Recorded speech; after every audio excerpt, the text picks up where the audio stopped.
What's up, Enjin Coin holder? So what's going on? Today video is going to be very special because this is the start of May special, May 2021. What's they going up or in upcoming days, or they feels down? What's the prediction of Enjin Coin in upcoming days? Enjin Coin as fails down or jump very high, my friend. So let's get started without any time waste. But before I get started with this video, I request you, my brother, to please click the subscribe button and press bell icon for videos notification.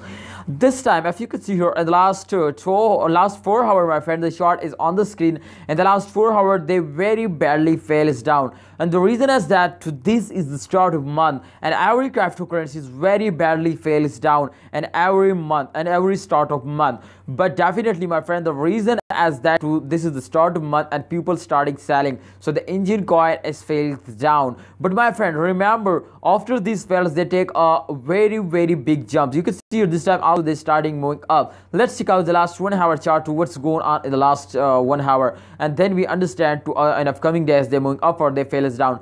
Definitely, my friend, if you could see here this time, absolutely they this is very short fails down, my friends. Minus 0.84% change occur, but this time you can see here after this fails they starting moving up. You can see here in the chart result they are starting moving up. So I hope in upcoming time they're moving up like a rocket. So definitely the price is also increased now if the change occur is in positive, so the price is increasing. I hope in upcoming days the price is going up like a rocket. So Enjin coin holder, please don't sell it, hold it and wait for a good time. I hope they give you very good profit and they make you millionaire. So thanks for watching Enjin coin holder. Please like and subscribe our YouTube channel. Allah Hafiz, take care.